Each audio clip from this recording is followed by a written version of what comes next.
Hi everyone, this is Doc, It's Hallie. and today we are going to talk about contracts to inanimate objects. It's pretty much understood that as souls we have contracts with each other and other people from outside of our soul family and soul group. But what about contracts to inanimate objects such as the car or a motorcycle or something of this nature? Well, the subject came up because a friend of mine lost his leg through a motorcycle accident. Mm-hmm. And it's been kind of down and sad, and we had a conversation about, well, he had a contract with the bike that caused the accident, and also the other driver and the truck, and all of them had to sign a contract. Sure, absolutely. The cars and bikes and boats, I mean, that's why we name them, because we feel that they have consciousnesses. Sure. Is that the word? Absolutely. Yeah. But yeah, so we have contracts with our cars and boats and airplanes and each other. Yep, absolutely. It's why people give names to their cars or their The car we're in right now, her name is Charlotte. Charlotte. Okay. And Charlotte serves us very, very well. And just like people, the more you acknowledge their consciousness and be kind to them, greet them, love them, they respond just like people do. Mm-hmm. My other car, her name is Sadie, and I threaten to sell her all the time, and when I do that, she breaks down.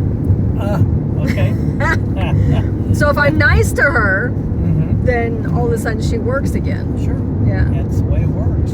But we have to, some people might think that it's kind of crazy to say that a car or a table or something, an inanimate object has consciousness.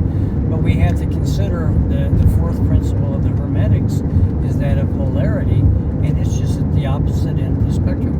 Mm-hmm. We have, at one end of the spectrum, we have spirit, which has almost an imperceptible amount of solid matter. And if we go to the opposite end of the spectrum, we have a solid object like Charlotte here.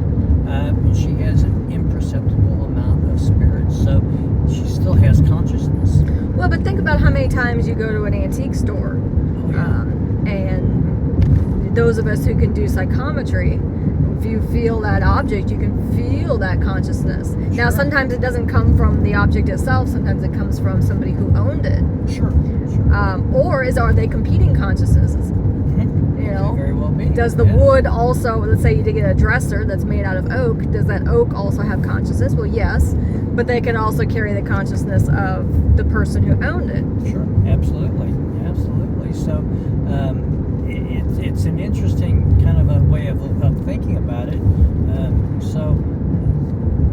Until you brought it up, I really didn't pay much attention to the concept of a contract with an object. Well, I hadn't either until we were, this person and I were talking, and then after talking to him about it and explaining it to him, it made perfect sense.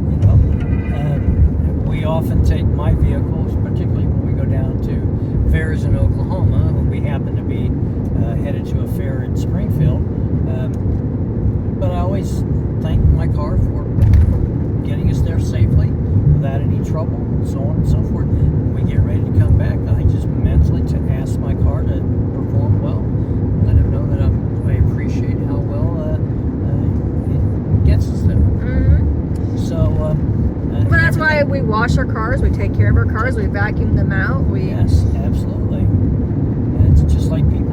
They need to be acknowledged, and they need to know that you care about them and appreciate them. Yep.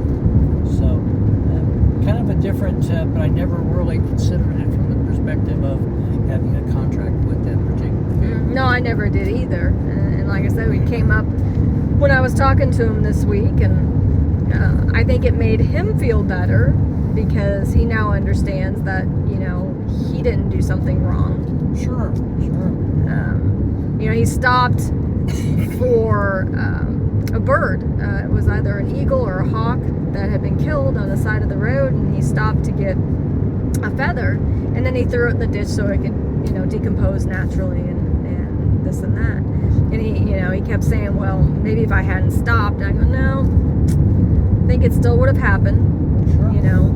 Absolutely. There was something that either he was trying to teach the driver of that other vehicle, or that, conversely, the driver was trying to teach him something. Things in life don't happen just willy-nilly. Happenstance. No, it's there's purpose behind it, almost always. Of course, there is that time when things just get away from the universe. Somebody dies suddenly, or they die from an explosion or something of this nature that nobody saw coming, and maybe it was a natural gas or something. Yeah, but I still think it was designed by the person who died or the people who died. I don't believe in anything happening accidentally.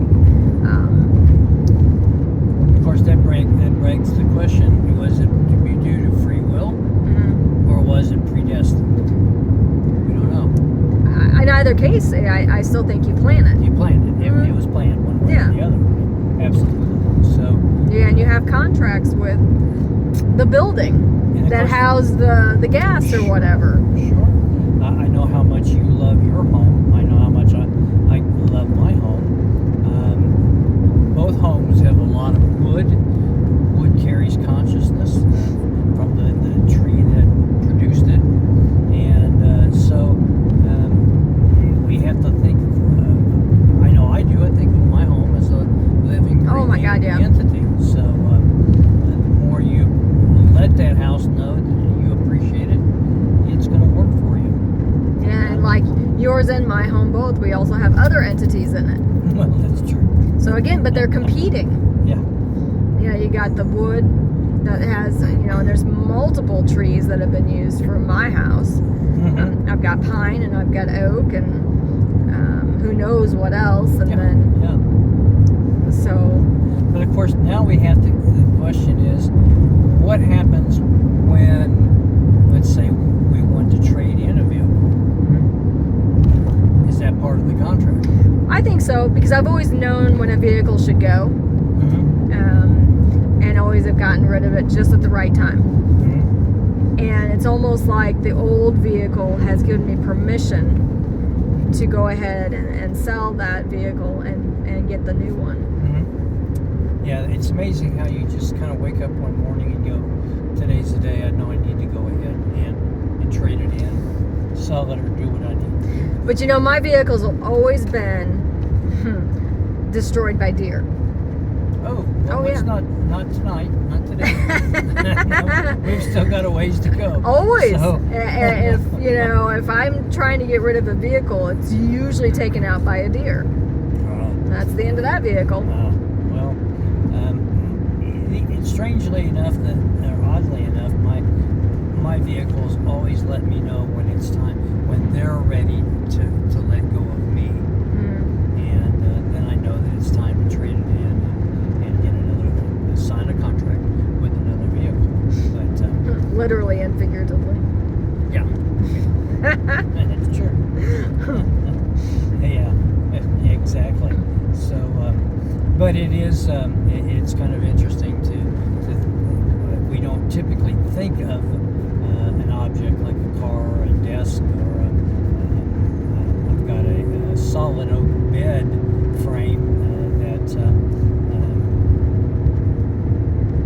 you can tell the difference if you're using that bed frame or a different bed frame. And so it's amazing how it happens, and who would have thought that we would have contracts with objects like that. Well, I'm going to go back to antiques. I bought an antique dresser a couple of years ago, and I had found it on Facebook Marketplace. And it had been on there for a while, and it wasn't that expensive a dresser, but it was a really nice dresser, and I couldn't figure out why it was still there. So I contacted the lady who had it, and I asked her if I could come out and see it. She goes, yeah, So I went out, and I went in and I saw the dresser, and I said, so tell me the story behind the dresser. And she told me that it had been on a buckboard from out east, came across the plains, this and that. She goes, you know what? You can buy the dresser. She goes, I've had 100 people look at this dresser, and not a single person asked me the story. And I felt such a connection with that dresser that I almost feel like it was mine in a past life. Could very well have been. Yeah. Mm-hmm. Yeah, definitely, yes. And so it drew me back. Mm-hmm. And she knew she had to wait for me to come and get it. Mm-hmm. Yeah. It's amazing how objects will do that. Mm-hmm. They'll find their way back to the person who either owned it in a previous lifetime or had some sort of connection to it. Mm-hmm. I always like to think that if you have an appreciation for objects like that, dressers, old things, antiques, the ones that you really, really have had a connection with, that you've loved in the past, they're going to pop out. Mm-hmm. They're going to be the ones that, and you'll be surprised that the antique dealers will give it to you at a much lower price. Mm-hmm. Because they just know there's a connection there. Yeah. So, very interesting concept to think of contracts with objects like that. So the next time you get in your car, thank your car. Thank your car. Let it know that you appreciate it, and it will serve you well. So, until next time, bye-bye. Bye.